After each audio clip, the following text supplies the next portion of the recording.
G'day guys, how are you? I hope you're all having a fantastic evening. Tonight I'm going to be doing reviews again. I'm sorry that I haven't done any reviews for the past 5 days. I've been a little bit busy and a little bit sick as well, so I'm feeling okay tonight, so I thought I'll take the opportunity to do another review. So the film I'm reviewing this evening is a thriller from Argentina, Spanish language English subs, released in 2005, directed by Fabian Belinsky, and this movie is called The Aura.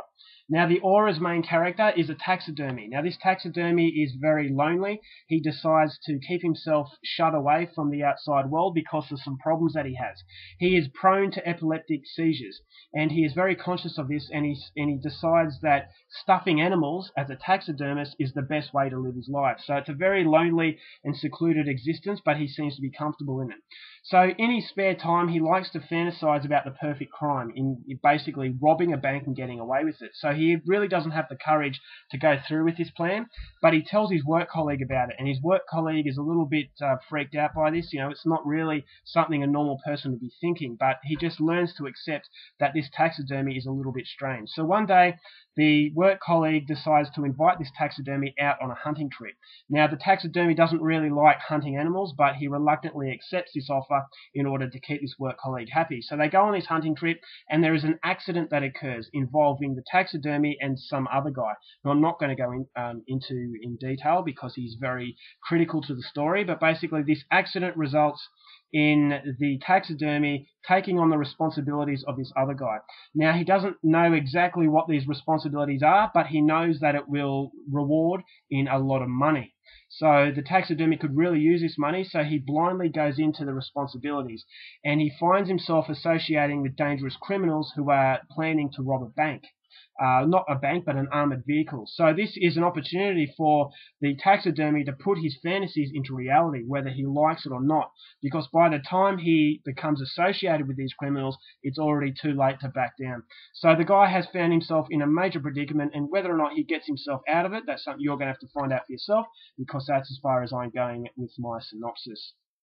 Now, my thoughts on the film. If you think that synopsis is very interesting, then you will find this film very interesting. I thought this is one of the biggest surprise packages that I have seen in a long time, and this is why I love cinema, in the fact that you can watch a movie that you have no expectation with, but it completely blows you out of the water, and that's exactly what this movie does. Now, the movie has one major flaw that prevents it from being a masterpiece. But having said that, there is a hell of a lot more good than there is negative, and that is the most pleasant surprise, in that I found such a good movie from absolutely nowhere. Now, heard nothing about the film. My girlfriend gave it to me when I was in Argentina. She said she didn't really like it. It's not really her kind of thing, that I might get something out of it, and I certainly did get something out of it. Now, Ricardo Darin is the main character. He is the main reason why I was psyched to see it, and also the fact that it looked very atmospherical, and I'm really into those kind of psychological thriller films, so it did promise a psychological experience, and that, once again, is exactly what I got. This is a case of delivering what it promises. It's not a movie that it builds itself up to be something that it's not. The director knows exactly what he wants to do, and he does it very, very well. Now, the major criticism of the film I'm going to go into a little bit later, but the positives are, and the biggest positive that you will notice straight away, is the atmosphere. The cinematography is absolutely breathtaking, and it captures the wilderness of Argentina as well as The Hunter captured the wilderness of Australia. If you like The Hunter, you will really like this film. It has the same surreal, uncomfortable atmosphere that that film had, and it really is psychology at its finest. It's not really a violent film. There is violence here and there, but the movie, it relies on its visuals, and it captures you in a certain aura. Now, the whole film was about aura, and it's very interesting to hear that the main character talks about the aura that overcomes him just before an epileptic seizure, and that it's the only time he feels liberated. It's a very rewarding experience that he has, but it's only a few seconds, and it's followed by something terrible. So that's exactly what you go through as a viewer. Yes, you don't have an epileptic fit, but there is a certain aura that overcomes you throughout the entire film that you overlook the movie's negatives, because you're so enthralled in the visuals that it doesn't really take much to get your attention. So you'll find yourself glued to the screen even though not much is happening at all, because it's the atmosphere, the beauty of Bariloche, where the actual film was shot in the south of Argentina. One of the most beautiful places in the world, the south of Argentina, and the director utilized the full potential from his setting, and it shows you that this director really has a fine eye. The movie, you don't really know whether to feel uncomfortable or you want to feel that the movie is beautiful. It mixes beauty and ugliness together that makes, as I said, a very surreal film. And the aura that the movie has is a one of extreme discomfort. The main character, as he goes along, you feel that he's getting deeper and deeper in trouble, and he's trying to dig himself out of the hole, but in fact he is digging himself deeper. And as more and more characters are introduced into the film, the problems get more and more and more. And the movie does go along fairly nicely in that regard. You want to see this guy get out of this predicament. Although you don't really get a hell of a lot of sympathy for this guy, you realize that the promise of money was too good to refuse, and that when he realizes what he's into, you can't help but feel sorry for him because he doesn't want to do this, but he's basically forced to do this because of the situation that he's facing. So I thought on that regard it was absolutely fantastic, and it's one of the most pleasant experiences that I have had.